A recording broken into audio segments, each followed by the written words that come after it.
Good morning, everyone. Morning madam. Disconnect వచ్చి మళ్ళీ disconnect అయ్యారు. ఒక 2 minutes వెయిట్ చేద్దాము. Okay madam.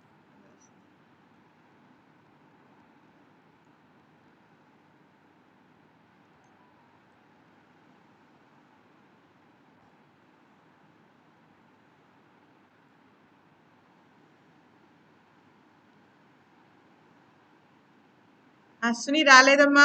సాయిరామా మొన్న కూడా కనెక్ట్ అయినట్లేదు. అశ్విని నిన్న అనుకుంటా.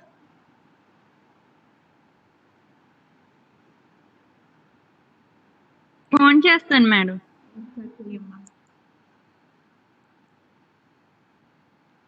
సో ఈ రోజు తోటి మనకి ఈ చాప్టర్ అయిపోతుంది, థర్మోడైనమిక్స్.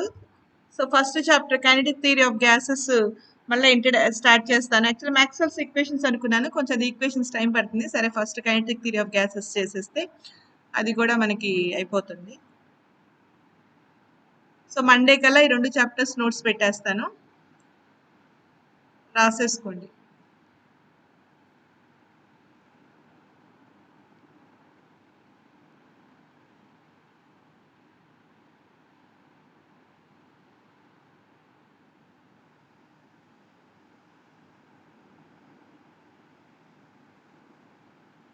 మధు నిన్న 10th 11కి కనెక్ట్ అయ్యాడు, ఆ ఫస్ట్ తో పాటు.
Okay, I will start. So మనకి ఒక లాస్ట్ టాపిక్ ఒకటే ఉంది.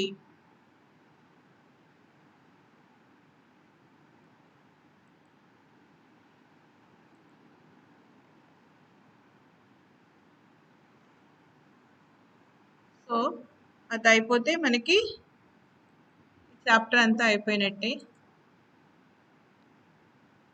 So change in entropy when ice changes into stream. So ఎంట్రోపీలో మార్పు ఎలా ఉంటుంది? ఐస్ అనేది సాలిడ్ స్టేట్, స్ట్రీమ్ అనేది మనకి గ్యాసియస్ స్టేట్, అవునా కదా? సో ఐస్ అనేది మనకి ఐస్ నుండి నీకు గ్యాస్ కింద రావాలి అంటే, ఐస్ నుండి గ్యాస్ కింద రావాలి అంటే, ఐస్ నుండి గ్యాస్ కింద రావాలి అంటే మనకి మధ్యలో లిక్విడ్ స్టేట్ కూడా ఉంటుంది. లిక్విడ్ స్టేట్కి వెళ్ళి, సో లిక్విడ్ స్టేట్ నుండి మళ్ళీ టెంపరేచర్ ఇంక్రీజ్ అయ్యి మళ్ళీ స్టేట్ మారి, ఫేజ్ అనేది లేదా స్టేట్ మారి మళ్ళీ ఏమో గ్యాసెస్ స్టేట్కి వెళ్ళాలి. సో ఇలా ప్రతి స్టేట్లో మనకి జరిగినప్పుడు మనకి ఏ విధంగా మనకి ఎంట్రోపీలో మార్పు ఉంటుందో అని క్యాలిక్యులేట్ చేయాలి. సో మనం ఇది క్యాలిక్యులేట్ చేయాలంటే దీని ముందు మనకు తెలుసుకోవాల్సిన విషయాలు ఉన్నాయి. మనకి టెంపరేచర్ కాన్స్టెంట్ గా ఉండి, టెంపరేచర్ కనుక కాన్స్టెంట్ గా ఉండి, అవునా కదా, కానీ update constant. Change of state అంటే మనకు తెలుసు, చిన్నప్పుడు చదువుకుంటాం, మీరు ఇంటర్మీడియట్ లో చెప్పిన ప్రాబ్లమ్స్ థర్మోడైనమిక్స్ లో బాగా చేస్తాం. ఐస్ అనేది మనకి 0°C దగ్గర ఉంటుంది. ఐస్ ఎమ్మటే కరిగి వాటర్ కింద మారినప్పుడు ఆ వాటర్ యొక్క టెంపరేచర్ కూడా 0°C ఉంటుంది. చూడండి, ఇక్కడ స్టేట్ మాత్రం వేరుగా ఉంది. ఐస్ రూపంలో ఉంది, వాటర్ రూపంలో, రెండు వేరు వేరు స్థితులు, వేరు వేరు స్థితులు, కానీ టెంపరేచర్ మాత్రం రెండింటికి ఒకటే, అవునా కదా? సో స్థితి మారినప్పుడు మనకి అంటే చేంజ్ ఆఫ్ స్టేట్ జరిగినప్పుడు హీట్ తీసుకోవటం కానీ హీట్ ఇవ్వటం కానీ ఒక రకంగా ఉంటుంది. తర్వాత ఏమైతే వాటర్ ఉంది 0 డిగ్రీస్ వాటర్ నుండి నువ్వు స్టీమ్ కి మారాలనుకో 0 డిగ్రీస్ వాటర్ ని ఏం చేయాలి నువ్వు వేడి చేయాలి. సో వేడి చేసినప్పుడు టెంపరేచర్ మారుతుంటే 0 డిగ్రీస్ 1 డిగ్రీస్ 2 డిగ్రీస్ అలా 100 డిగ్రీస్ వరకు. సో టెంపరేచర్ మారుతున్నప్పుడు ప్రతిసారి టెంపరేచర్ మారుతున్నప్పుడు ఆ హీట్ ఇవ్వటం కానీ హీట్ తీసుకోవటం కానీ లేదా అది హీట్ తీసుకోవటం కానీ లేదా హీట్ ఇవ్వటం అనేది మనకి అక్కడ జరిగిన చేంజ్ ఆఫ్ హీట్ అనేది ఒక రకంగా ఉంటుంది. సో ఆ రెండు ఫార్ములాలు తెలుసుకోవాలి. నాకు తెలిసి మీరు చిన్నప్పుడు చదివే ఉంటారు, రెండు ఫార్ములాలు ఉన్నాయి. ఏంటంటే Q is equal to MST అనే ఫార్ములా ఉంటుంది. ఎంతమంది తెలుసు చెప్పండి, నాకు తో చూపెట్టండి. ఎంతమంది Q is equal to MST అనే ఫార్ములా ఎంతమంది తెలుసు? సో ఎం అంటే మనం తీసుకున్న వస్తువు యొక్క ద్రవ్యరాశి, ఎస్ అంటే విశిష్టోష్ణం specific heat of the substance, T అంటే change in temperature. Q is equal to MST అనే ఫార్ములా ఉంది. ఎంతమంది తెలుసుది? రెస్పాండ్ అవ్వండి. తెలిస్తే తెలుస్తుందని చెప్పండి, లేదంటే తెలియదని చెప్పండి. మళ్ళీ నేను చెప్తాను. సో అంటే ఇక్కడ మనకి తెలుసమ్మా? తెలీదు మేడం. ఓకే, తెలీదా? సో మనకి జనరల్ గా సపోజ్ ఒక సబ్స్టెన్స్ తీసుకున్నాము, ఏదో ఒక వస్తువు తీసుకున్నాను. ఆ వస్తువు యొక్క ద్రవ్యరాశి అంటే మనం తీసిన పదార్థం యొక్క ద్రవ్యరాశి ఎం. ఆ పదార్థానికి ఒక విశిష్టేషన్ ఒక స్పెసిఫిక్ హీట్ వాల్యూ ఉంటుంది అన్నమాట. దాని యొక్క వాల్యూ ఎస్. ఇప్పుడు తర్వాత ఏమైతే మనకి తీసుకున్న పదార్థాన్ని వేడి చేయడం కానీ చల్లబరచడం కానీ ఏదో ఒకటి చేస్తున్నాం. సో నువ్వు తీసుకున్న వస్తువు ఫస్ట్ 20 డిగ్రీస్ దగ్గర తీసుకున్నావు, దాన్ని 30 డిగ్రీస్ మార్చావు. టెంపరేచర్ మారింది కదా, ఆ చేంజ్ ఇన్ టెంపరేచర్ 20 నుండి 30కి మారింది, ఆ 10 డిగ్రీస్ వేసుకుంటాం. సో అప్పుడు ఎంత హీట్ ఇచ్చేసింది లేదా ఎంత హీట్ తీసుకున్నది, ఎక్కువ వస్తుంది అంటే హీట్ అంటే ఎక్కువ ఉష్ణోగ్రత నుండి అయితే తీసుకుంటుంది, తక్కువ ఉష్ణోగ్రతకి అయితే ఇచ్చేస్తుంది అనమాట. కాబట్టి ఎంత వస్తువు తీసుకుంది ఎంత లేదా ఎంత ఉష్ణం తీసుకుంది లేదా ఎంత ఉష్ణాన్ని ఇచ్చింది, the amount of heat absorb or the amount of heat given out is given by the formula Q is equal to M into S into T. ఈ ఫార్ములా. అదే విధంగా నేను ఇందాక ఒక ఫార్ములా చెప్పాను. ఐస్ అనేది మనకి 0 డిగ్రీస్ లోనే ఉంటుంది, మళ్ళీ వాటర్ అనేది మనకి 0 డిగ్రీస్ లోనే ఉంది. టెంపరేచర్ సేమ్ గా ఉంది, కానీ ఏంటి ఇది ఐస్ రూపంలో ఉంది, ఇదేమో వాటర్ రూపంలో ఉంది. సో మనకి అక్కడ కూడా ఏమైంది, ఐస్ వాటర్ కింద మారాలన్నా వాటర్ ఐస్ కింద మారాలన్నా చేంజ్ ఆఫ్ స్టేట్ జరగాలి, కొంత హీట్ ఎక్స్చేంజ్ జరగాలి, హీట్ ని ఇచ్చేయడం కానీ లేదా హీట్ ని తీసుకోవడం కానీ జరగాలి.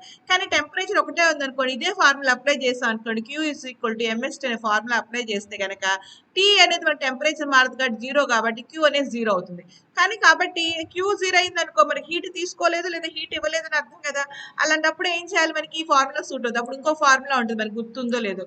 So Q is equal to ML అనే ఫార్ములాతో ఉంది. Q is equal to M into L. L అంటే గుప్తోష్ణం, లేటెంట్ హీట్ అంటాం. Latent heat of vaporization of vaporization of water or latent heat of ఏవైతే మనకి కండెన్సేషన్ ఆఫ్ స్ట్రీమ్ అని చెప్పేసి మనకి చెప్పుకుంటాం. Of latent heat of fusion of ice అని చెప్పుకుంటాం. సో ఇక్కడ మనకి టీతో సంబంధం లేదు. ఎం అంటే మనం తీసుకున్న పదార్థం యొక్క ద్రవ్యరాశి అంటే mass of the substance. L అంటే లేటెంట్ హీట్. మీరు చిన్నప్పుడు చదువుకొని ఉంటారు, ఒకసారి గుర్తించుకోండి. మనకి ఐస్ వాటర్ కింద మారితే కనుక L is equal to 80 calories per gram అని చెప్పుకుంటాం. అదే కనుక వాటర్ అనేది మనకి స్టీమ్ కింద మారితే కనుక హీట్ ఇచ్చేయటం లేదా హీట్ తీసుకోవడం అనేది 540 కిలో క్యాలరీస్ పర్ గ్రామ్ అని చెప్పుకుంటాం. కాబట్టి ఇక్కడ తీసుకునేది ఈ వెల్ వాల్యూ అనేది మనకి ఐస్ నుండి వాటర్ కానీ వాటర్ నుండి ఐస్ కానీ వెళ్తే ఈ వాల్యూ కనుక సీజియస్ సిస్టమ్ లో తీసుకుంటే కనుక దాన్ని 80 వేసుకుంటాం. అదే కనుక వాటర్ ఈ స్టీమ్ కింద కానీ స్టీమ్ వాటర్ కింద మారినప్పుడు కనుక తీసుకుంటే 540 అని వేసుకుంటాం. అది స్పెసిఫిక్ వాల్యూస్ మనకి జనరల్ గా వాటర్ కి చెప్పుకుంటాం, అది స్పెసిఫిక్ వాల్యూస్ అలాగే ఉంటుంది. డిపెండ్స్ అపాన్ ద సబ్స్టెన్స్ ని బట్టి ఆ వాల్యూ మారుతుంటుంది. మనకి గుర్తుపెట్టుకోవాల్సిన పండగ గుర్తుపెట్టుకునేది ఏంటంటే చిన్నప్పటి నుండి ఈ వాటర్ కి సంబంధించింది చెప్పుకుంటాం. అది సీజియస్ పద్ధతిలో అయితే. ఎస్ఐ పద్ధతిలో అయితే 2.26 అని చెప్పుకుంటాం. 2.26 into 10⁵. అదేంటి జౌల్స్ పర్ కేజీ అనుకుంటా.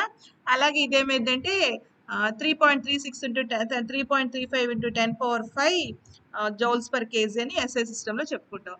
ఈ స్పెసిఫిక్ వాల్యూస్ అది వాటర్ కి అయితే ఆ వాల్యూస్ అవే ఉంటాయి అనమాట. బండ గుర్తులాగా మనకు గుర్తులో లేపడిగినా కూడా అది చెప్పగలిగేటట్లా. సో ఈ రెండు ఫార్ములాలు తెలుసుకొని ఉండాలి. కాబట్టి మనకి టెంపరేచర్ చేంజ్ ఉన్నప్పుడు మనం తీసుకున్న వస్తువుకి ఇచ్చేసినా లేదా తీసుకున్న ఉష్ణ రాశి అనేది ఎంఎస్టీకి సమానం. లేదా మనకి టెంపరేచర్ చేంజ్ లేకుండా స్థితి మారినప్పుడు ఆ వస్తువుకి ఇచ్చిన ఉష్ణ రాశి లేదా దాని నుండి తీసుకున్న ఉష్ణ రాశి అనేది Q is equal to ML అనే దానికి సమానం. ఈ ఫార్ములా అర్థమైతే నేను టాపిక్ లోకి వస్తాను. Okay, let me see how many how you are join. What about the others? Ashwini join అయింది. మిగిలిన వాళ్ళకి ఫోన్ చేయండి ఒకసారి.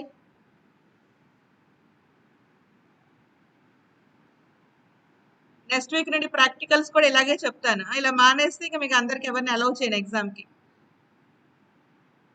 10 o'clock క్లాస్ ఉంటుందని తెలీదా మీకు? అక్కడికి 5 minutes వెయిట్ చేస్తున్నాను. 10:05 నుండి 10:10 వరకు.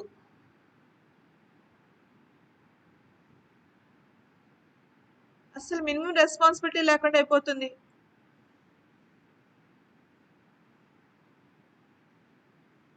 అంతగా క్లాసెస్ అవసరం లేకపోతే ఇష్టం లేకపోతే మానేయండి. చెప్పండి మిగిలిన వాళ్ళకు కూడా. కాలేజ్ ఉంటే రావట్లేదా? వచ్చి స్కాలర్షిప్స్ తీసుకోవట్లేదా?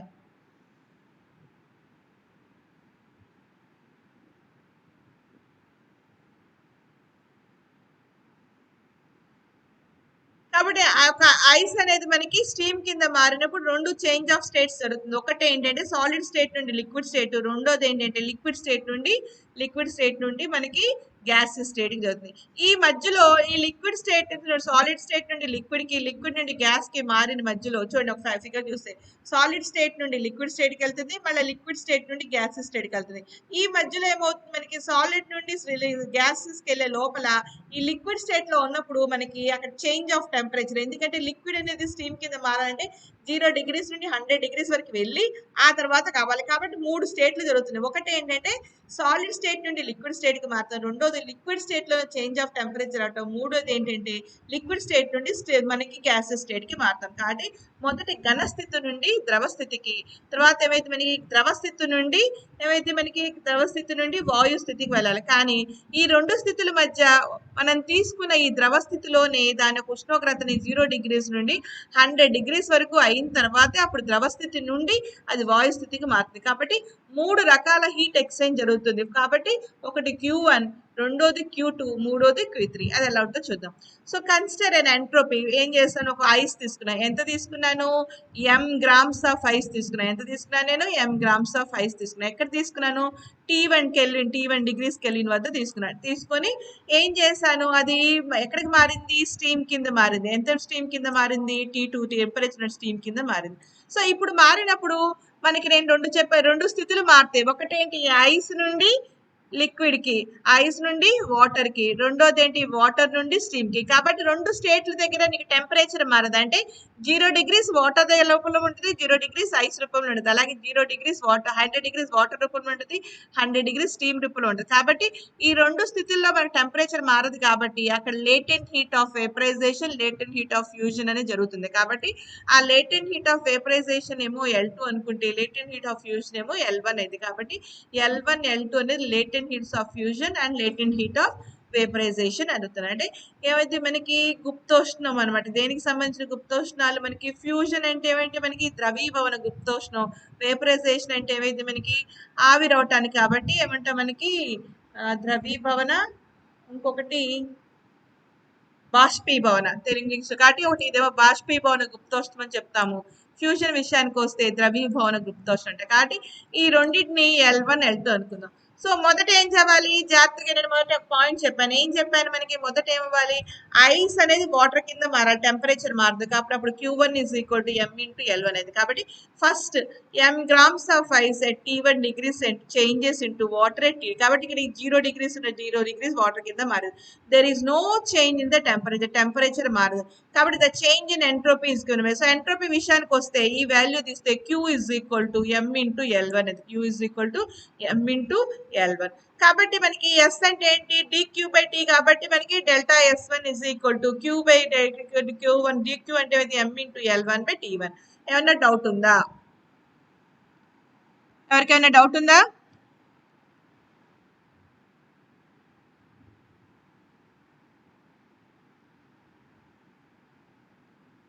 సాయిరమ్మ,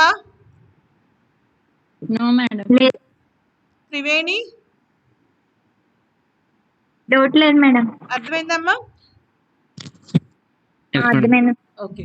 సో అందుకని ఏం చెప్తా మనకి, కాబట్టి మనకి అందుకనే మీకు ముందే ఇది చెప్పక ముందే నేను చెప్పాను, టెంపరేచర్ మారితేనేమో MST అనే ఫార్ములా లేదు మేడం. Okay okay. టెంపరేచర్ మారితేనే ఎంఎస్టీ అని చెప్తాము. స్టేట్ మారితే ఎంఎల్ అని చెప్తాం. కాబట్టి ఇక్కడ ఒట్టి ఫస్ట్ స్టేట్ మారింది. ఏంటి T1 దగ్గర టెంపరేచర్ ఒకటే ఉంది. స్టేట్ మారింది కాబట్టి అప్పుడు Q is equal to ML కాబట్టి ఇక్కడ M ఇంటూ L1 బై అక్కడ టెంపరేచర్ ఎంత ఉంది మనకి T1 కాబట్టి S1 is equal to DS is equal to గుర్తుంది కదా DQ is equal to T into DS కాబట్టి ఆ delta S1 is equal to ML1 by T1 అది. నెక్స్ట్ ఏమవ్వాలి 0 డిగ్రీస్ దగ్గర ఉన్న వాటర్ ఏమవ్వాలి 100 డిగ్రీస్ స్టీమ్ దగ్గరగా మారాలి. కాబట్టి అదేం జరిగిందో చూద్దాం. సో సెకండ్ ఏమైంది మనకి m grams of water at T1 degree centigrade changes into water at T2 degree centigrade. So T2 degrees అంటే స్టార్టింగ్ నుండి T1 నుండి అంటే మనకి అర్థం అవడం కోసం 0 డిగ్రీస్ వాటర్ మనకి అది స్టీమ్ కింద మారంటే ముందు 100 డిగ్రీస్ వరకు అది మరగాలి. మరిగిన తర్వాత బాయిల్ అయిన తర్వాత అప్పుడు స్టీమ్ కింద మారింది. కాబట్టి 0 డిగ్రీస్ ఆఫ్ వాటర్ ఏం చేస్తుంది మనకి 0 డిగ్రీస్ ఆఫ్ వాటర్ 100 డిగ్రీస్ మారింది. కాబట్టి 0 అనకుండా ఏం చెప్పంటే మన ఒట్టి వాటర్ కాదు కాబట్టి స్పెసిఫిక్ గా చెప్పడం కోసం ఏం కాదు కాబట్టి అక్కడ మనకి T1 డిగ్రీస్ దగ్గర ఉన్న వాటర్ T2 డిగ్రీస్ దగ్గర ఉన్న వాటర్ వరకు మారుతుంది. కాబట్టి అప్పుడు Q is equal to MST అనే ఫార్ములా చూడండి. M ఇంటూ ఎస్ అంటే ఇక్కడ C కింద తీసుకున్నాడు T change in temperature T. So కాబట్టి ఇక్కడ Q2 is equal to M into S బదులు C అన్నాడు. దీనే స్పెసిఫిక్ హీట్ అంటే విశిష్టోష్ణాల నిష్పత్తి అంటే మనం తీసుకున్న అంటారు మనకి తీసుకున్న పదార్థం యొక్క విశిష్టోష్ణం అని చెప్తాము. సో దాన్నే specific heat of the given substance అని చెప్తాం. కాబట్టి DQ is equal to M into T into DT change in temperature DT. కానీ మనకు కావాల్సింది ఏంటి మనకి ఎంట్రోపీ కాబట్టి డెల్టా S2 వేస్తున్నాం. Delta S2 is equal to DQ by T. కాబట్టి M into C into DT by T. Temperature ఇప్పుడు మనకి ఇక్కడ ఎందుకు ఇలా తీసుకున్నాం ఇంటిగ్రేట్ అని చెప్పేసి మనకి యాడ్ చేసుకోవచ్చు ప్రతి స్టేజ్ నుండి మనకి ఏంటి 1 డిగ్రీని 2 డిగ్రీకి 2 డిగ్రీని 3 డిగ్రీ 3 డిగ్రీ అలా అన్ని యాడ్ ప్రతి స్థితిలోని మార్పుని యాడ్ చేసుకుంటూ వెళ్ళాలి. అలా ప్రతి చిన్నదానికి మార్పుని యాడ్ చేసుకుంటే మనకు కష్టం అవుతుంది కాబట్టి అలాంటప్పుడు అన్నిటి యొక్క కూడికనే the addition of all small changes is nothing but given as integral. కాబట్టి అందుకని ఇంటిగ్రల్ T1 నుండి T2 అంటే ప్రతి స్థితిలో నీకు 0.1 డిగ్రీస్ టెంపరేచర్ తేడా వచ్చినా 0.2 వచ్చినా కూడా నీకు చేంజ్ ఎలా ఉందో చెప్పిద్ది అనమాట. కాబట్టి M into C into DT by DT. M constant మనం తీసుకున్న వస్తువు యొక్క ద్రవ్యరాశి ఏమి పదార్థం యొక్క ద్రవ్యరాశి మారుతుంది. అలాగే ఏ పదార్థం అయితే తీసుకున్నాం ఆ పదార్థానికి ఒక స్పెసిఫిక్ హీట్ ఒక వాల్యూ అనేది ఒక కాన్స్టెంట్ గా ఉంటుంది కాబట్టి అదేమి మారదు. కాబట్టి అది కూడా మారదు. కాబట్టి ఇది కూడా మారదు. ఇంకా మారటానికి ఏంటి టెంపరేచర్ ఎందుకని మనకి 0 డిగ్రీస్ నుండి 100 డిగ్రీస్ వెళ్ళాలి కాబట్టి టెంపరేచర్ ప్రతి స్థితిలోనూ మారుతూ ఉంటుంది. కాబట్టి 1 డిగ్రీ 2 డిగ్రీ 3 డిగ్రీ మారుతూ ఉంటుంది. కాబట్టి దీనికి మాత్రం ఇంటిగ్రల్ వేసాం. Integral of DT by T. Integral of DT 1 by T into DT అంటే లాగ్ T అది. కాబట్టి log to the base E log to the base E T2 by T1. ఇక్కడ చెప్పాము ఇంత C అంటే specific heat of ever. So next ఏమైంది మనకి just ఇప్పుడు చూడండి జాగ్రత్తగా చూడండి 0 డిగ్రీస్ దగ్గర ఉన్న వాటర్ 100 డిగ్రీస్ ఉన్న వాటర్ కి మారింది. కానీ మనకు కావాల్సిన స్టీమ్ కదా. సో స్టీమ్ ఏమవ్వాలి మనకి 100 డిగ్రీల దగ్గర ఉన్న వాటర్ ఏం చేస్తుంది బాగా మరిగి మరిగి మరిగి మొదట ఏమైంది మనకి 100 డిగ్రీస్ ఉన్న దేని కింద ఏమైంది మనకి 100 డిగ్రీస్ దగ్గర ఉన్న స్టీమ్ కింద మారుతుంది. కాబట్టి అక్కడ మనకి 100 డిగ్రీస్ వాటర్ రూపంలో ఉంటుంది 100 డిగ్రీస్ మనకి స్టీమ్ రూపంలో. కాబట్టి ఈ m గ్రామ్స్ ఆఫ్ వాటర్ ఏం చేస్తుంది T2 కెల్విన్ నుండి T2 కెల్విన్ వద్ద ఉన్న వాటర్ నుండి అదే స్టేట్ లో T2 కెల్విన్ ఉన్న స్టీమ్ కింద మారుతుంది. అప్పుడు ఎంట్రోపీ ఏమైంది మనకి M ఇంటూ L ఫార్ములా ప్రకారం delta S3 is equal to ML2 by T2 అవుతుంది. సో ఇది ఈక్వేషన్ 3. సో ఇప్పుడు మనకి టోటల్ ఎంట్రోపీ కదా మనకి కావాల్సింది మనకి టోటల్ ఎంట్రోపీలో ఏ విధంగా మార్పు అనేది కదా కావాలి. సో టోటల్ ఎంట్రోపీ కనుక తీసుకుంటే అది S1 delta S1 plus delta S2 plus delta S3 substitute చేస్తే కనుక delta S is equal to ML1 by T1 plus MEC into log to the base T2 by T1 plus ML2 by T2. So ఇది నీకు ఇది base C ఉంది. మీకు base 10 కి మన logarithm book లో చూసాం అనుకోండి మనం చూసే వాల్యూస్ బేస్ 10 అనమాట. కాబట్టి అందుకని బేస్ 10 కింద మార్చాలంటే కనుక 2.3026 తో మల్టిప్లై చేయాలి. ఇది మీకు చిన్నప్పుడు తెలిసింది. మళ్ళీ బేస్ 10 ఈ బేస్ 10 కింద మార్చాం డైరెక్ట్ గా T1 T2 వాల్యూస్ లాగరిథమ్స్ చూసి వాల్యూ సబ్స్టిట్యూట్ చేయొచ్చు. So delta S is equal to MEL1 by T1 plus 2.3026 into MC into log to the base 10 T2 by T1 plus M into L2 by T2. ఇది ఎంట్రోపీలో మార్పు. ఒక ice కనుక steam కింద మారినప్పుడు ఇలాగే ప్రతిదానికి ఏ సబ్స్టెన్స్ కైనా కూడా మనం ఎంట్రోపీలో మార్పుని మనం ఈ విధంగా ఈ ఫార్ములాలు తెలుసుకుంటే మనం క్యాలిక్యులేట్ చేయటం easy. This is nothing but యాక్చువల్గా మనం చెప్పాలంటే కనుక ఇది చిన్నప్పుడు మనం చదువుకునే ఇంటర్మీడియట్ లో చదువుకున్నదే. సో ఈ ఫార్ములా అంటే మనకి అక్కడ హీట్ గురించి చెప్పుకున్నాం. జస్ట్ ఓన్లీ హీట్ కి ఇక్కడ తేడా ఏంటంటే ఎంట్రోపీ దాంతో చెప్పాం. సో ఈ ఫార్ములాని యూజ్ చేసి మన ప్రాబ్లమ్స్ అనేది కూడా చేయడానికి వీలుగా ఉంటుంది. So this is the change in entropy when ice changes into steam. ఈ విధంగా మన ఐస్ స్టీమ్ కింద మారినప్పుడు ఈ విధంగా ఉంటుందని చెప్తాం. అర్థమైందా? So this is the last topic మనం తీసుకున్న దాంట్లో ఇది లాస్ట్ టాపిక్. సో కొంచెం ఈ చాప్టర్ లో మనం తీసుకున్న దీంట్లో ఏమేమి చదువుకున్నామో ఒకసారి రివైజ్ చేసుకుందాం. సో మనకి review of the topics in this chapter ఒకసారి వినండి. నేను ఎక్కడన్నా చెప్పలేదు వీటిల్లో టాపిక్స్ అంటే యూ ఆస్క్, లేకపోతే ఏమైనా డౌట్ ఉంది అంటే మళ్ళీ చెప్తాను. ఫస్ట్ థర్మోడైనమిక్స్ డెఫినిషన్స్ చెప్పుకున్నాం, దాంట్లో వచ్చే ఫిజికల్ క్వాంటిటీస్ గురించి చెప్పుకున్నాం. సో థర్మోడైనమిక్స్ అంటే ఏం చెప్పింది, దాంట్లో వచ్చే physical quantities pressure, volume, temperature, internal energy, entropy, enthalpy అవన్నీ చెప్పుకున్నాం. అవన్నీ ఏంటి చెప్పుకున్నాం. తర్వాత ఇంటర్నల్ వర్క్ అంటే చెప్పుకున్నాం, ఇంటర్నల్ ఎనర్జీ అంటే చెప్పుకున్నాం. సో మనకి బయట కనపడకుండా బాహ్యంగా కాకుండా లోపల అంతర్గతంగా ఏదైతే పని జరిగిద్దో దానికి సంబంధించిన అంతర్గత శక్తి ఏదైతే ఉందో దాన్ని ఏమంటాం, అంతర్గత పని మరియు అంతర్గత శక్తి, internal energy. So energy possessed by the molecules due to its intermolecular attractions లోపల జరిగే మాలిక్యూల్స్ కి మాలిక్యూల్ మధ్య అంతర్గతంగా ఉన్న ఆకర్షణ ద్వారా వచ్చేది. అవి ఏమవుతుంది, మనకి ఇంటర్నల్ కైనెటిక్ ఎనర్జీ అవుతుంది, అలాగే ఇంటర్నల్ పొటెన్షియల్ ఎనర్జీ. ఆ రెండు కలిపి టోటల్ ఇంటర్నల్ ఎనర్జీ అంటాం. తర్వాత ఐసోథర్మల్ చేంజ్, అడియాబాటిక్ చేంజ్ లేదా ఐసోథర్మల్ ప్రాసెస్, అడియాబాటిక్ సమోష్ణోగ్రత ప్రక్రియ, అలాగే స్థిరోష్ణక ప్రక్రియ. సమోష్ణోగ్రత ప్రక్రియలో మనకి ఉష్ణోగ్రత అనేది మనకి స్థిరంగా ఉంటుంది.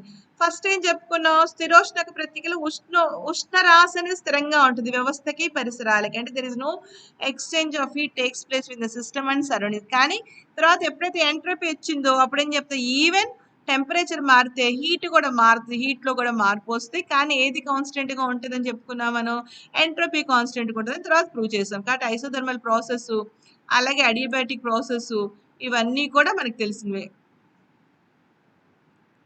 తర్వాత first and second law of thermodynamics చెప్పుకున్నాం. మొదటి లా అంటే ఏంటి, అలాగే రెండో నియమం అంటే ఏంటి, థర్మోడైనమిక్స్ యొక్క ఫస్ట్ లా సెకండ్ లా చెప్పుకున్నాం.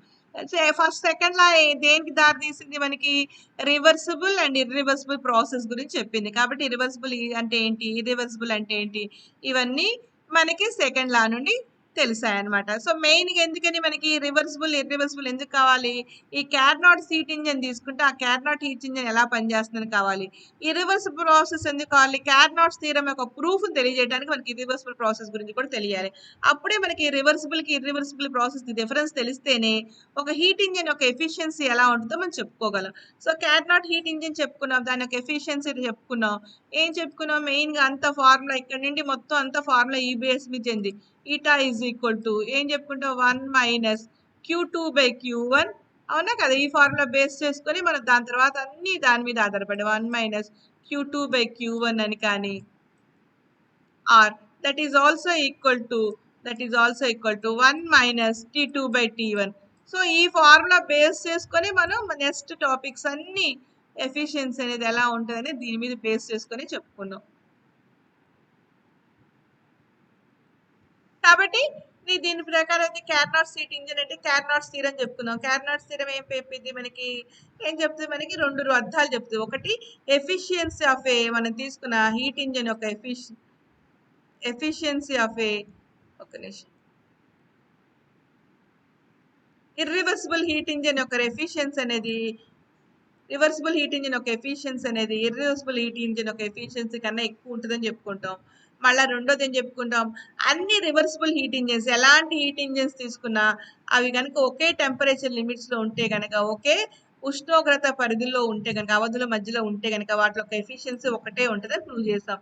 సో ఇది వెరీ ఇంపార్టెంట్ ఈ కాన్సెప్ట్, ఎందుకంటే అది అర్థమైతేనే మనం నెక్స్ట్ ఎంట్రోపీ యొక్క ఫిజికల్ సిగ్నిఫికెన్స్ అంటే. సో ఎంట్రోపీ అంటే ఏంటి, అలజడి, అంటే వ్యవస్థలో ఏర్పడిన అలజడిని దాన్ని కొలిసేదే ఎంట్రోపీ అంటాం. కాబట్టి the measure of randomness of the randomness కానీ disorderness in system is known as entropy.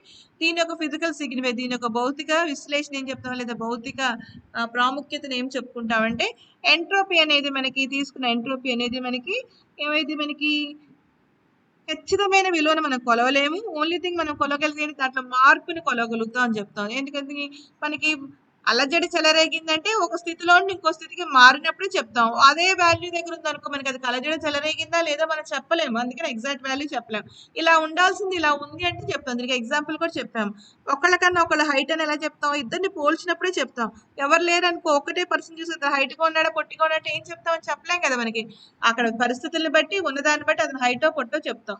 చిన్నప్పుడు మనం ఒక అదిగండి మీరు చదివే ఉంటారు ఇంగ్లీష్ నానిటైల్లో గ్వాలివర్ ది లిల్లీపుట్స్ అని చెప్పేసి, అలాగే గ్వాలివర్ ద జైంట్స్ అని చిన్నప్పుడు ఉండేది. అలా సినిమాలు కూడా ఇంగ్లీష్ మూవీస్ ఇప్పుడు కూడా వస్తున్నాయండి. వాళ్ళు ఏం చెప్తారు మనకి లిల్లీపుట్స్ అన్నారు అనుకోండి, చిన్నగా ఉంటున్నారు, ఎంత సెంటీమీటర్ల అర భాగంలో ఉన్నారు. వాళ్ళు దాంట్లో ఓ హైట్ అని ఫీల్ అవుతున్నారు. వాళ్ళ ప్రపంచంలో వాళ్ళ హైటే, కానీ ఆ రంగులో ఉన్నవాళ్ళు మనకి కనపడతారా కంటికి? సో వాళ్ళు హైటే, కానీ ఇప్పుడు మనతో పోలిస్తే ఏంటి, కనీసం చీమాకారం అంత కూడా లేదని తీసి పడేస్తాం, కాళ్ళ కింద వేసి తొక్కేస్తాం. అవునా కదా? అలాగే జైంట్స్ ఉన్నారు. జైంట్స్ ఏంటంటే మనకి పెద్ద హైట్స్ ఉన్నారు. మనతో పోలిస్తే వాళ్ళు బోల్డ్ హైట్, కానీ వాళ్ళు చూసుకుంటే హైట్ ఉండకపోవచ్చు. కాబట్టి అది ఎట్లా తెలుస్తుంది హైట్ ఉన్నారు లేదని ఇంకోటితో కంపేర్ చేసినప్పుడు మాత్రమే మనం చెప్పగలం. కాబట్టి అలాగే ఇక్కడ కూడా ఏమైంది, ఎంట్రోపీ అనేది మార్పును మాత్రమే కొలగలుగుతాము, అంతేగాని దాన్ని.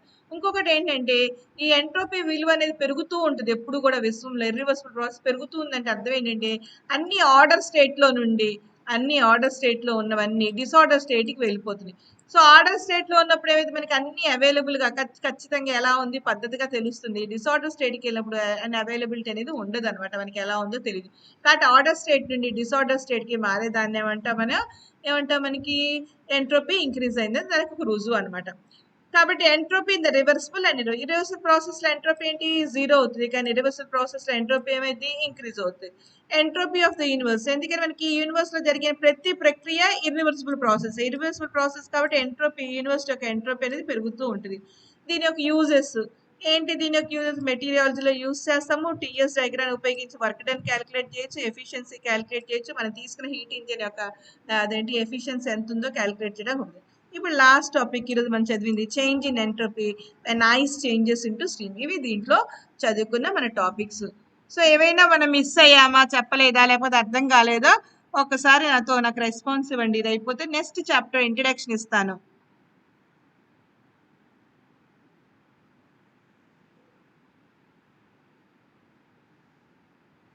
అశ్విని,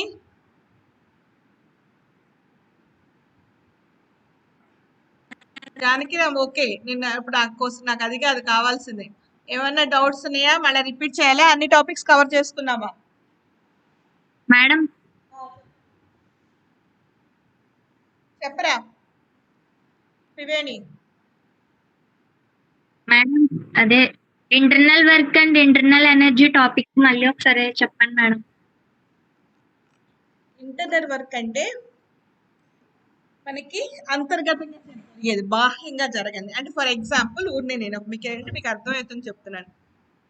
ఇప్పుడు మనమే తీసుకున్నాం, ఒకసారి మనకి లోపల బాడీలో చేంజెస్ వస్తాయి. కానీ ఇప్పుడు ఫర్ ఎగ్జాంపుల్ కరోనానే తీసుకో, అవునా కదా? ఎప్పుడైతే ఆ వైరస్ లోపలికి వెళ్ళేటప్పటికి లోపల ఏదేదో చేసేస్తుంది నీకు. అంటే లోపల ఏం జరుగుతుందో ఇంటర్నల్ గా నీకు తెలియదు, అవునా కదా? బయటకు మాత్రం నీకు జరిగింది ఏంటి, మనకు కనపడుతుంది, ఫీవర్ రావటం. కరెక్టేనే కదా? కరెక్టేనా నేను చెప్తుంది? మీరు ఎలా ఐడెంటిఫై చేస్తున్నారు? ఫీవర్ రావటం కానీ, తుమ్ము కానీ, దగ్గన, దీన్ని బట్టి మనకి ఏదో జరిగిందని చెప్తున్నాం. కాబట్టి యాక్చువల్గా నీకు లోపల ఏం జరుగుతుంది, ఆ వైరస్ వెళ్ళి లోపల ఏదో ఆర్గాన్స్ మీద పడతాం కానీ దాన్ని ఇన్ఫెక్ట్ అవుతుంది కానీ, అంటే లోపల జరుగుతుంది, లోపలగా జరిగేదంతా లోపలగా, బయటకి ఏం కనపడుతుంది అనమాట. అంతర్గతంగా జరిగేదాన్ని, అలా జరిగిన పని ఏదైతే ఉంటే దాన్ని ఇంటర్నల్. సో ఇక్కడ కూడా మనం ఏం చెప్తాం, గ్యాస్ తీసుకున్నాం. సో గ్యాస్ లో ఏంటి, మనకి మాలిక్యూల్స్ అనేది, మనకి అన్ని మాలిక్యూల్స్ గ్యాస్ లిక్విడ్ ఏదైనా తీసుకోండి, మనకి తీసుకుంటే లోపల ఉంటుంది. ఇప్పుడు నేనేం ఫర్ ఎగ్జాంపుల్ చూడండి, మనకి ఒక పాత్రలో నేను నీళ్లు తీసుకొని పొయ్యి మీద పెట్టినప్పుడు కింద ఏం చేశాను, మంట పెట్టాను. నువ్వు ఆ నీళ్లు వేడెక్కినాయా లేవా అని ఎలా తెలుస్తుంది నీకు, చెప్పమ్మా? నువ్వు చెయ్యి పెట్టి చూస్తే గానీ అది వేడెక్కినా తెలియదు, లేదా పైన ఆవిర్లు ఇలా బయటకు వస్తే గానీ తెలియదు, అంతేనా కదా? సో నీకు బయట కనపడేది ఏంటి, ఎక్స్టర్నల్ గా కనపడేది ఏంటి, మనకి వేడిగా పొగ బయటకు రావటం కానీ, లేదా మూత పెట్టానికి మూత పొర్లిపోవటం కానీ జరిగింది. కానీ లోపల అంతర్గతంగా ఏం జరిగింది, మాలిక్యూల్ మధ్య ఏం చేసి ఈ హీట్ ఎనర్జీ, కింద హీట్ ఎనర్జీ తీసుకోవడం వల్ల అవి ఏం చేస్తాయి, శక్తిని పొంది అవి ఏం చేస్తాయంటే లోపల దాని యొక్క టెంపరేచర్ పెరిగి అవి ఎక్కువ ఉత్తేజానికి లోనయ్యి, లోపల ఎక్కువ ఉత్తేజానికి అటు ఇటు ఇంకా ఎక్కువ శక్తితో అటు ఇటు మూవ్ అవుతూ ఉంటాయి. సో అలా వచ్చింది ఏంటి ఇంటర్నల్ కైనెటిక్ అంటే అంతర్గత గతిజ శక్తిని పొందుతాయి. అలాగే వాటి యొక్క పొజిషన్స్ మారుతూ ఉంటాయి. వాటి యొక్క పొజిషన్స్ ఏంటి మనకి ఒక చోట ఉండాల్సిన అటు జరగటం ఇటు జరగటం అలా మూవ్మెంట్ ఉంది కదా మనకి, అంటే దాని యొక్క పొజిషన్స్ కూడా మారుతాయి. అలా ఆ పొజిషన్స్ మారటానికి కారణం ఏంటంటే వాటి మధ్య ఉన్న అంతర్గత బలాలు అంటే అట్రాక్షన్స్ అన్నమాట. వాటి మధ్య ఉన్న ఏంటి అంతర్గతంగా ఉండే అట్రాక్షన్స్ వల్ల మార్పు అన్నమాట. వాటి మధ్య ఉన్న వికర్షణ బలాలు వాటి మధ్య ఉన్న వాటి వల్ల వాటి యొక్క పొజిషన్స్ కూడా మారుతుంటాయి. అలా వచ్చింది ఏంటంటే మనకి ఇంటర్నల్ పొటెన్షియల్. ఈ రెండు కలిపి వచ్చేదే ఇంటర్నల్ ఎనర్జీ. ఆ రెండు కలిపి వచ్చిందే అంతర్గత శక్తి. ఈ శక్తి అనేది మనకి లోపల ఉంటుంది కానీ బయటకు కనపడదు. మనకి బయటకు కనపడేది ఏంటి, మనకి ఆ మాలిక్యూల్ కదులుతుంది తెలుస్తుందా, తెలీదు. ఆ మాలిక్యూల్కి ఉత్తేజం పొందిందని తెలుస్తా, తెలీదు. ఓన్లీ థింగ్ నీకు ఏం కనపడుతుంది, ఎలా తెలుస్తుంది, నువ్వు చేయి పెట్టినప్పుడు వేడి తగులుతుంది. సో వేడి తగులుతుంది కాబట్టి ఆ మాలిక్యూల్ ఉష్ణం గ్రహించిందని మనం అప్పుడు చూస్తాము. లేదా నువ్వు అది చేయి కూడా పెట్టలేదు, నీకు అలాగే పెట్టి వదిలేస్తాము, అప్పుడు ఏమైంది మనకి ఆ మూత పెట్టిన తర్వాత మూత ఏమైతే పైన మూత పొర్లి కింద పడిపోయింది, అది కనపడితే ఎక్స్టర్నల్ గా కనపడింది. అది కానీ అంతర్గతంగా అంటే మనం తీసుకున్న అణువులలో అంతర్గతంగా వాటి యొక్క ఏంటి వాటి యొక్క ఉష్ణాన్ని తీసుకోవటం వల్ల, వాటి ఉష్ణోగ్రత పెరగటం వల్ల, మరియు వాటి యొక్క అంతర్గత బలాల మధ్య ఆకర్షణ వల్ల వచ్చిన శక్తి ఏదైతే ఉందో దాన్ని అంతర్గత శక్తి అంటాం. అర్థమైందా? అర్థమైంది మేడం. ఇది సో ఇప్పుడు నేనేంటంటే నెక్స్ట్ చాప్టర్ కి ఇంట్రడక్షన్ చెప్తాను, కైనెటిక్ థియరీ ఆఫ్ గ్యాసెస్. ఇది ఆల్రెడీ కొంతమంది విన్నారు, 4-5 మెంబర్స్ వచ్చారు చెప్పినప్పుడు, వాళ్ళు విన్నారు. కాకపోతే నేను మంత్లోకి లాస్ట్ లో కొంచెం హెల్త్ బాగుండకపోతే 4-5 డేస్ సరిగ్గా రాలేదు కదా, అది మిగిలిపోయింది. సో ఆ చాప్టర్ కంప్లీట్ చేసేస్తాను. ఆ చాప్టర్ ఈ వీక్ లో అయిపోతుంది. ఇది క్లోజ్ చేసి అది ఓపెన్ చేస్తానమ్మా.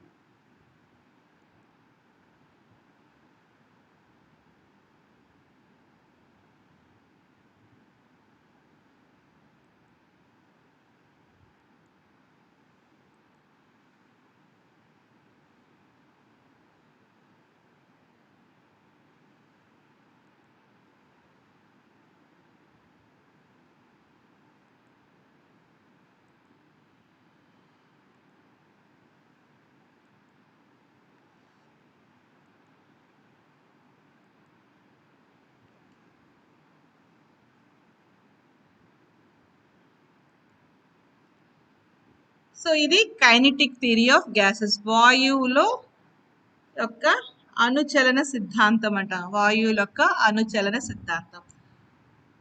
సో ఇది కొంచెం మ్యాథమెటికల్ గా ఉంటుంది. ఒక పెద్ద క్వశ్చన్ ఉంటుంది, అది కొంచెం చదవాలి. చదివితే మీకు ఆల్మోస్ట్ అంతా మెయిన్ గా ఆ క్వశ్చన్ లో ఎక్కువ వస్తుంది. తర్వాత ఏంటంటే 3 చిన్న షార్ట్ క్వశ్చన్స్ ఉంటాయి, అది ఒకటి నేర్చుకుంటే మిగిలినన్ని ఒకే దాని మీద బేస్ అయి ఉంటుంది. దీని కాక 2-3 డెఫినేషన్స్ ఉంటాయి. కాకపోతే ఓన్లీ థింగ్ మనకి దీంట్లో పెద్ద డెరివేషన్ ఒకటి ఉంది, ఆ డెరివేషన్ మీద అవగాహన తెచ్చుకోండి. So kinetic theory of gases మనం చెప్పుకోవాల్సింది ఏంటంటే కైనెటిక్ థియరీ ఆఫ్ అణుచలన సిద్ధాంతం అంటే ఏంటో చెప్తాం. సో మెయిన్ గా ఇక్కడ మనం చెప్పుకునేది డీల్స్ విత్ ద గ్యాసెస్. మనం తీసుకున్న గ్యాసెస్ కి సంబంధించిన దాని మీద ఎక్కువది డీల్ అవుతుంది అనమాట. గ్యాసెస్ తో అది ఎక్కువ రిలేట్ అవుతూ ఉంటుంది అనమాట. సో అందుకని చెప్పాలంటే కనుక ఏం చెప్పింది అంటే, ఫస్ట్ మనకి కైనెటిక్ థియరీ ఆఫ్ గ్యాసెస్ కి వెళ్ళినప్పుడు మనం చెప్పుకుంటే మ్యాక్స్వెల్స్ ఈక్వేషన్స్ చెప్పాలి. కాబట్టి అది తెలుసుకోకుండా ముందు ఏంటంటే అసలు ఈ కైనెటిక్ థియరీ సంబంధించిన ఈ అణుచలన సిద్ధానికి సంబంధించిన కొన్ని దృగ్గు విషయాలు, పోస్టులేట్స్ ఏంటో తెలుసుకోవాలి. ఏంటంటే చూడండి, మనం దీంట్లో మన కొన్ని ఈక్వేషన్స్ కానీ కొన్ని ఏదైనా డిరైవ్ చేసినప్పుడు మనం ఇలా అనుకొని డిరైవ్ చేస్తాం. అంటే మీరు చెప్పిన చాలా సార్లు చెప్పుకుంటాం, మన మ్యాథ్స్ లో కూడా చేస్తారు. ఏదైనా చేయాలనుకోని లెటర్ సపోజ్ అని చెప్పేసి ఇలా ఉంటుంది అనుకొని దాని తగ్గట్టు మనం డిరైవ్ చేసుకుంటూ వెళ్తాం దానికి అనుగుణంగా. అలాగే ఇక్కడ కూడా ఏంటంటే ఈ అణుచలన సిద్ధాంతానికి సంబంధించిన మ్యాక్స్వెల్ సమీకరణాన్ని కనుక తీసుకురావాలంటే కొన్ని ఎజంప్షన్స్, కొన్ని ఊహాగానాలు లేదా కొన్ని దృగ్విషయాలను ఈ విధంగా అనుకొని చెప్పుకున్నారు. ఏంటంటే ఫస్ట్ పాయింట్ ఏంటంటే all gases are made up of molecules which are considered to be rigid, perfectly elastic and identical in all aspects. So first ఏంటంటే ఇది చెప్పుకున్నప్పుడు మనకి తీసుకున్న అన్ని గ్యాసెస్, అవునా, అన్ని గ్యాసెస్ ఏ గ్యాసెస్ తీసుకున్నా మనకి మేడప్ ఆఫ్ మాలిక్యూల్స్ అంటే అణువులతో అది ఏవైతే మనకి తయారై ఉంటుంది. ఎలా ఉంటుంది మనకి ఆ అణువులు ఎలా ఉంటాయి, మనకి రిజిడ్ అంటే ఏంటి, వాటి మీద ఏ రకమైన బలం పనిచేసినా వాటి యొక్క ఆకారంలో కానీ పరిమాణంలో కానీ మార్పు రాకుండా ఉంటే if any type of forces acting on that molecules whatever the type of the forces ఏ రకమైన ఫోర్సెస్ ఉన్నా కూడా whatever may be the type of forces acting on the body there is no change in shape or size వాటి యొక్క shape లో కానీ size లో కానీ మార్పు లేకుండా ఉంటే అలాంటి వాటిని రిజిడ్ అన్నాం. నెక్స్ట్ ఏంటి పర్ఫెక్ట్లీ ఎలాస్టిక్ ఎందుకన్నా మనకి ఎప్పుడు తీసుకున్నా కూడా దాంట్లో మనం తీసుకున్నది ఏంటి కైనెటిక్ ఎనర్జీ మరి మూమెంటం కన్సర్వ్ అవుతుంది. అంటే ఇప్పుడు నువ్వు సపోజ్ మనకి ఒక మాలిక్యూల్ ని ఇలా తోసిస్తాం అనుకోండి మళ్ళీ ఏమైతే కొంతసేపు మళ్ళీ యథాస్థానానికి వచ్చేయగలిగి ఉండాలి. అంటే ఎలాస్టిక్ నేచర్ ఎలాస్టిక్ అంతే కదా మనకి ఏం చేస్తాం ఇలా సాగదీసాం అనుకోండి సాగదీసినంత సేపు ఉంటుంది మనం వదిలేయగానే మళ్ళీ యథాస్థానానికి వచ్చేస్తాం. అలాగే ఇవి కూడా ఏంటి మనకి పర్ఫెక్ట్లీ రిజిడ్ అంటే వాటి యొక్క షేపులు సైజులో మార్పు ఉండదు. అలాగేంటి ఎలాస్టిక్ అంటే ఏంటి దాని మీద ఫోర్సెస్ యాడ్ చేసిన పక్కకి వెళ్ళిన ఇటు వెళ్ళినా కూడా మళ్ళీ యథాస్థితిని పొందడానికి ప్రయత్నిస్తాయి. అది రెండోది. మూడోది ఏంటంటే ఐడెంటికల్ ఇన్ ఆల్ ఆస్పెక్ట్స్ అన్ని విషయాల్లోనూ వాటి యొక్క ఏమంటారు మనకి వాటి యొక్క గుణాలు వాటి యొక్క బిహేవియర్ ఒకే రకంగా ఉంటుంది అని చెప్పారు. ఐడెంటికల్ ఇన్ ఆల్ ఆస్పెక్ట్స్ అన్నిట్లోనూ వాటి యొక్క గుణాలు ఒకే రకంగా ఉంటుందండి. సో ఇది ఫస్ట్ పాస్టులేట్ కింద చెప్పుకుంటాం. ఫస్ట్ పాయింట్ కింద చెప్పుకోవాలి. అంటే మనకి ఏ గ్యాస్ తీసుకున్నా సపోజ్ నువ్వు హైడ్రోజన్ గ్యాస్ తీసుకున్నావు హైడ్రోజన్ గ్యాస్ లో ఉన్నది ఏంటి హైడ్రోజన్ మాలిక్యూల్స్ మాత్రమే ఉంటాయి లేదా హైడ్రోజన్ ఆటమ్స్ మాత్రమే ఉంటాయి. సో ఈ హైడ్రోజన్ ఆటమ్ ఎలా ఉంటుంది మనకి అన్ని హైడ్రోజన్ ఆటమ్స్ ఒకే రకంగా ఉంటాయి ఫస్ట్ అవునా. రెండోది ఏంటి ఆ హైడ్రోజన్ మాలిక్యూల్ ఏదైతే తీసుకున్నా హైడ్రోజన్ మాలిక్యూల్ ఎలా ఉంటుందని చెప్తున్నాడు మనకి అది ఏమైతే మనకి రిజిడ్ గా ఉంటుంది దాని ఒక మార్పు ఆకారంలో కానీ పరిమాణంలో కానీ మార్పు లేకుండా ఉంటుంది. తర్వాత ఏమైతే మనకి పర్ఫెక్ట్ ఎలాస్టిక్స్ ఏమైనా ఫోర్సెస్ యాక్ట్ చేసినా అటు ఇటు వెళ్ళినా మళ్ళీ అది యథాస్థానాన్ని పొందడానికి వచ్చేస్తుంది. అదే విధంగా ఏమైతే మనకి ఐడెంటికల్ అన్ని విషయాల్లో ప్రతి మాలిక్యూల్ ఒకే రకం అన్ని హైడ్రోజన్ ఆటమ్సే కదా హైడ్రోజన్ మాలిక్యూల్సే కదా అన్ని ఒకే రకంగా ఉంటుంది అనమాట. సో నువ్వు సల్ఫర్ తీసుకున్నావు అనుకో సల్ఫర్లు అన్ని ఒకే రకంగా ఉంటాయి అది అర్థం. కాబట్టి ఐడెంటికల్ ఇన్ ఆల్ ఆస్పెక్ట్స్ కాబట్టి perfect and identical in all aspects అని చెప్తారు. The molecules are in random motion with all possible speeds in all directions. ఈ మాలిక్యూల్స్ అన్ని ఎలా ఉంటాయి మనకి గ్యాస్ లో ఉన్న మాలిక్యూల్స్ అనేవి అక్కడే నిల్చొని ఉంటే గ్యాస్ లో ఉంటే ఏది కూడా స్థిరంగా ఉండదు ఎప్పుడు కూడా చలనంలోనే ఉంటాయి అనమాట. ఏం చెప్తున్నాడు మనకి ఆ అన్ని మాలిక్యూల్స్ కూడా మన ఏదైతే గ్యాస్ తీసుకుంటా గ్యాస్ లో ఉన్న అన్ని మాలిక్యూల్స్ కూడా ఏమైంది అనియాయితంగా అటు ఇటు ఎప్పుడు చూసినా కూడా ఏమైందంటే ఎలా పడితే అలా ఎలా కావాలంటే అలా డిఫరెంట్ స్పీడ్స్ తోటి అంటే ఒకటి స్పీడ్ అటు ఎలా స్పీడ్ తోటి మూవ్ అవుతూ ఉంటాయి అనమాట. సో ఇది ఐడెంటికల్ ఇన్ ఆల్ డైరెక్షన్స్ అనమాట. So during the random motion ఇవి ఇలా అనియాయితంగా ఇలా తిరుగుతున్నప్పుడు the molecules collide with another and with the walls of the containing vessel the intermolecular forces between the molecules are neglected. అంటే ఏంటి చెప్పండి.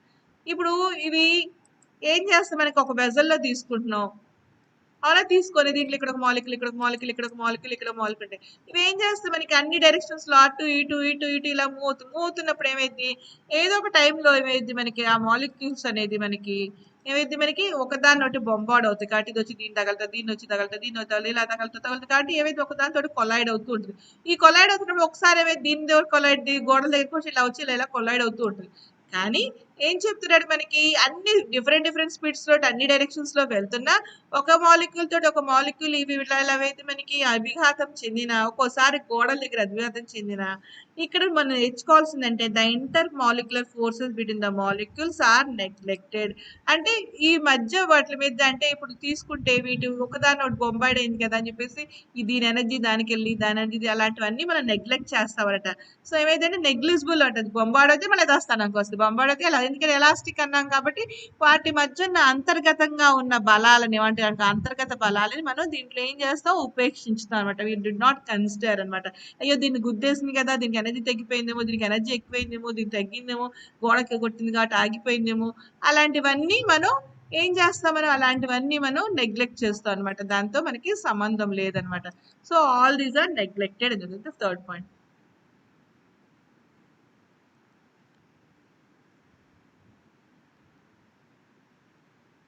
So fourth point విషయానికి వస్తే కనుక ఆల్ మాలిక్యూల్స్ ఆర్ పర్ఫెక్ట్ ఇందా చెప్పింది all collisions are perfect elastic and there is low loss of kinetic energy due to the collision. ఈ మాట అంటేనే అర్థం ఎలాస్టిక్ అంటే ఏంటి మనకి ఎలాస్టిక్ అంటేనే మనకి కైనెటిక్ ఎనర్జీ కన్జర్వ్ అవ్వనట్టు. స్థితిస్థాపకతలో ఏవైతే మనకి కైనెటిక్ ఎనర్జీ అనేది మనకి నిత్యత్వ నియమాన్ని పాటిస్తుంది. కాబట్టి మనకి నిత్యత్వం అంటే నిత్యం ఒకటే రకంగా ఉంటుంది. కైనెటిక్ ఎనర్జీలో లాస్ ఉంది. కాబట్టి ఈ కొలిజన్స్ ఇందాకే చెప్పాను. ఇలా కొలైడ్ అవుతున్నప్పుడు మనకి దీన్ని ఇలా కొలైడ్ అవుతుంది. ఏం జరిగినా కూడా మనకి నెగ్లెక్ట్ చేస్తాం. మళ్ళీ ఎలాస్టిక్ కాబట్టి యథాస్థితికి వచ్చేస్తాయి. కాబట్టి మనకి కైనెటిక్ ఎనర్జీలో మనకి లాస్ అనేది ఉండదు అని చెప్తాను. So, between two successive collisions, the molecules moves in a straight line. The average distance traveled by the molecule between two successive collisions is known as mean free path. అంటే చూడండి, ఇక్కడ ఒక మాలిక్యూల్ ఉంది, ఇక్కడ ఒక మాలిక్యూల్ ఉంది, ఇక్కడ ఒక మాలిక్యూల్ ఉంది. వన్ మోర్ టైం మళ్ళీ అనటెండ్ చేస్తాను. ఇక్కడ ఒక మాలిక్యూల్ ఉంది, ఇక్కడ ఒక మాలిక్యూల్ ఉంది, ఇక్కడ ఒక మాలిక్యూల్. సో ఇక్కడ ఒక మాలిక్యూల్ ఇలా ఉన్నాయి. ఇప్పుడు ఏమైతే ఈ మాలిక్యూల్ ఎలా పడితే అలా తిరుగుతుంది కదా, తిరుగుతున్నప్పుడు ఏమైతే మనకి మాలిక్యూల్ చేంజ్ చేస్తాయి. ఫస్ట్ ఇక్కడున్న ఈ మాలిక్యూల్ తోటి బొంబార్డ్ అవుతుంది. So first time bombard. తర్వాత ఏమైతే మనకి ఇక్కడ నుండి వచ్చి మళ్ళీ ఇక్కడ బొంబార్డ్. కాబట్టి ఏమవుతుంది మనకి దీనికి మధ్య ఏమైతే మనకి రెండు సక్సెసివ్ కొలిజన్ వెంటనే ఇక్కడ నుండి ఒకటోసారి ఇక్కడ జరిగింది, రెండోసారి ఇక్కడ జరిగింది. సో ఈ రెండిటి మధ్య ఈ రెండు సక్సెసివ్ కొలిజన్స్ మధ్య అది ఎంత దూరం అయితే మూవ్ అవుతుందో దట్ ఈస్ ఈ రెండింటి యొక్క యావరేజ్ వాల్యూ ఉంది. సపోజ్ ఈ రెండు సక్సెసివ్ కొలిజన్స్ మధ్య సపోజ్ 10 ఉందనుకో, అది ప్రయాణించే దూరం 10 మీటర్స్ ఉందనుకో, యావరేజ్ వాల్యూ అంటే 2 సార్లుగా జరిగింది 10 divided by 2. So 10 divided by 2 అంటే divided by 2 is equal to 5. చూసాం మనం 10 divide by 2 is equal to 5 ఉంది చూసారా. ఈ 5 అనేది ఏం చెప్తామంటే is known as a mean free path అంటాం. మీన్ ఫ్రీ పాత్ అంటే సగటు స్వేచ్ఛా పదం అంటాం. ఏమంటాం మనకి సగటు స్వేచ్ఛా పదం అంటాం. కాబట్టి this is the average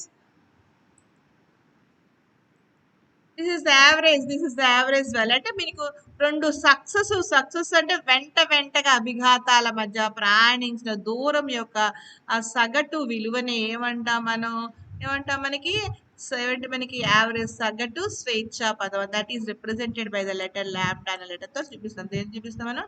that is represented by the letter lambda అనే లెటర్ తో చూపిస్తాం. సో దీని లాంబ్డా అంటాం.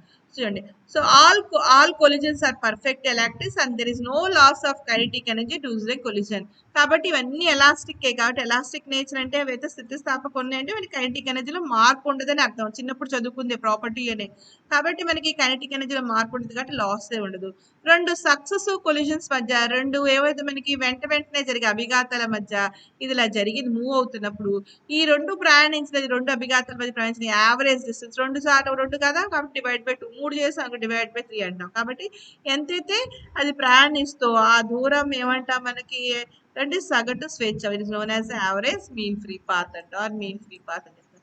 The time spent at the collision is negligible in compared to the time taken to travel the mean front. అంటే మీకు doubt రావచ్చు, ఇక్కడ నుండి ఇక్కడికి వచ్చి ఇక్కడ వచ్చింది, ఇక్కడ ఉంది ఒకటి, ఇక్కడ ఉన్నది ఏం చేస్తుంది మనకి, ఇక్కడ ఉన్నది ఇక్కడికి వచ్చి బొంబార్డ్, ఇక్కడికి వచ్చి బొంబార్డ్, ఇక్కడ బొంబార్డ్ అవుతుంది. సో ఇక్కడికి వచ్చి ఇది బొంబార్డ్ అవడానికి తీసుకున్న టైంతో పోలిస్తే ఇది వచ్చి దీన్ని గుద్దుకుంటుంది కదా, మనకి దీంతో కొలైడ్ అవుతుంది కదా, అభిఘాతాలు ఉంది కదా, ఆ టైం చాలా తక్కువ. మేబీ ఇక్కడికి వచ్చి బొంబార్డ్ 1 సెకండ్ తీసుకుంది అనుకోండి, బొంబార్డ్ ఇక్కడ నుండి ప్రయాణించడానికి 1 సెకండ్ తీసుకుంటే ఆ బొంబార్డ్ అయ్యేది మేబీ 1/10 ఆఫ్ ద సెకండ్. దాంతో పోలిస్తే ఇది అంత తక్కువగా ఉంటుంది అనమాట. కాబట్టి ఇది ప్రయాణించిన దూరంతో పోలిస్తే అభిఘాతానికి తీసుకున్న కాలం అనేది మనం ఉపేక్షించవచ్చు అంటాం. సో ఈ 5 పాయింట్ని బేస్ చేసుకొని మనం మ్యాక్స్వెల్స్ ఈక్వేషన్స్ కానీ ఏదైనా కూడా ఇది అనుకొని ఇలా ఉంటుంది అని గ్యాస్ అని మనం ఈ ఎగ్జంప్షన్స్ కి తీసుకొని ఇలా ఉంటుంది అని చెప్పేసి మనం ఒక ఫార్ములాని అన్ని కానీ ఏది కానీ డిరైవ్ చేస్తాం. అంటే చూడండి, మనకి PV is equal to NRT gas మన ఫార్ములా చెప్తాం, ఆదర్శ వాయు సమీకరణ, ఐడియల్ గ్యాస్ ఈక్వేషన్ అంటాం. కానీ నిజం చెప్పాలంటే ఏ గ్యాస్ కూడా ఐడియల్ గ్యాస్ ఈక్వేషన్ అవుతుంది. ఎందుకని ఖచ్చితంగా van der Waals equation satisfy చేస్తాయి. కానీ మనం ఏమనుకుంటాం, ఐడియల్ గ్యాస్ ఉంటుంది, అది బాయిల్స్ లా చార్లెస్ లా అన్ని టెంపరేచర్స్ అన్ని ప్రెషర్స్ దగ్గర వర్తిస్తాను అనుకొని PV is equal to NRT అని ప్రూవ్ చేసాం. కానీ బాయిల్స్ లా చార్లెస్ లా అనే రెండు కూడా అన్ని టెంపరేచర్స్ అన్ని ప్రెషర్స్ దగ్గర మనం వర్తించేవి ఏవీ లేవు అనమాట. ఎందుకని బాయిల్స్ లా వర్తించాలంటే టెంపరేచర్ తక్కువగా ఉండాలి, చార్లెస్ లా వర్తించాలంటే టెంపరేచర్ ఎక్కువ ఉండాలి. కాబట్టి ఈ 2 కూడా మనకేంటి ఇది టెంపరేచర్ తక్కువ ఉన్నప్పుడు బాగా పనిచేస్తదేమో, టెంపరేచర్ ఎక్కువ ఉన్నప్పుడు బాగా పనిచేస్తుంది. కానీ మనకి ఇప్పుడు మన ఉద్దేశం ఏంటి ఐడియల్ గ్యాస్ ఈక్వేషన్ అంటే టెంపరేచర్ ఎక్కువున్నా, తక్కువున్నా 2 వర్తించాలని చెప్తాం. అంటే అదొక అజంప్షన్ ఇలా ఉంటుందని ఊహించుకొని మనం చెప్పుకుంటాం. అలా ఇక్కడ కూడా ఏం చెప్తాం మనకి ఈ ఫార్ములాలు తీసుకురావాలంటే ఈ 5 పోస్టులేట్స్ యూజ్ చేసుకుంటాం. ఏంటి 5 పోస్టులేట్స్ అనేది మనకి ఫస్ట్ పోస్టులేట్ విషయానికి వస్తే ఇది నిద్రలో అడిగినా చెప్పాలి. ఒకటి అన్ని గ్యాసెస్ ఏమైతే మనకి ఒకే రకమైన మాలిక్యూల్స్ తో తయారవుతాయి, అన్ని విషయాల్లోనూ ఒకే రకంగా ఉంటాయి, అవి రిజిడ్ గా ఉంటాయి, దృఢత్వం కలిగి ఉంటాయి, అలా మరి ఏమిటి స్థితిస్థాపక ధర్మాన్ని కలిగి ఉంటాయి, అంటే అవి ఎలాస్టిక్ నేచర్ ఉంటాయి. అది ఫస్ట్ పాయింట్.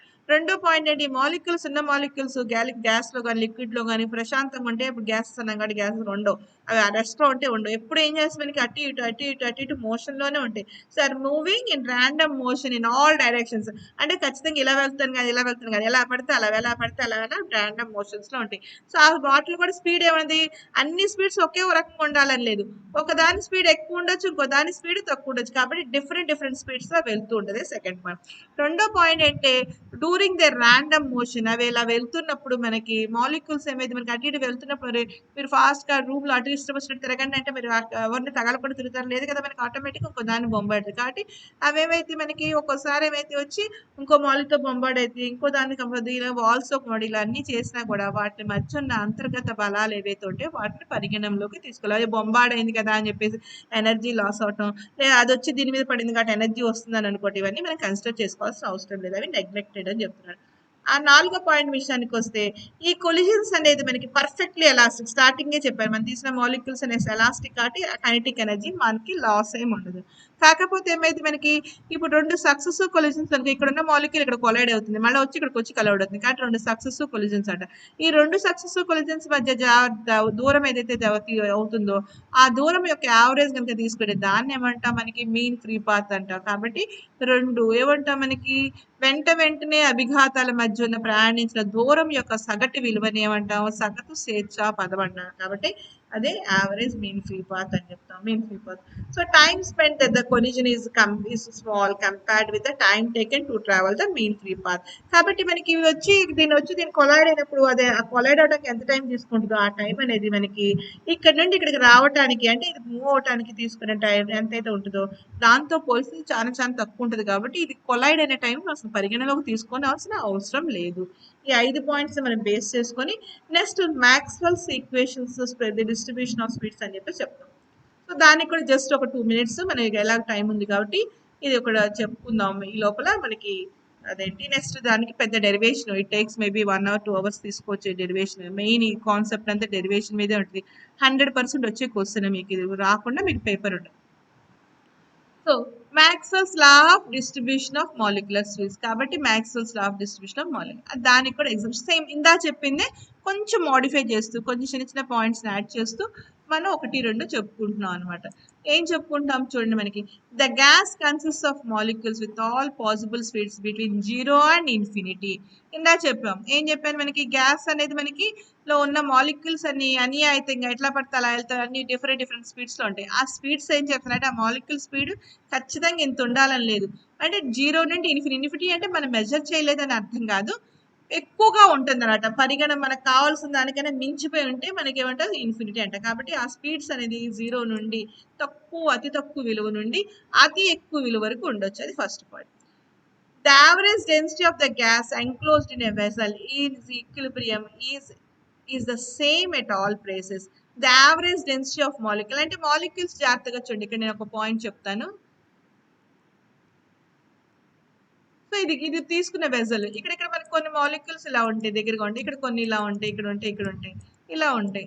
సో ఇప్పుడు నాకేంటి యావరేజ్ డెన్సిటీ అంటే ఏంటంటే మనకి కొంచెం అన్నిటి కలిపి కొన్ని చోట్ల దూరంగా ఉండొచ్చు మాలిక్యూల్స్, ఇక్కడ డెన్సిటీ తక్కువ ఉంది, కొన్ని చోట్ల మాలిక్యూల్స్ అన్ని దగ్గరగా ఉండొచ్చు, అవునా?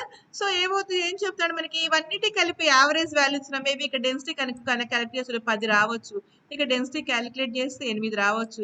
ఇక డెన్సిటీ క్యాలిక్యులేట్ చేస్తే ఏమైంది మనకి 7 రావచ్చు. ఇలా ఉంటదనమాట.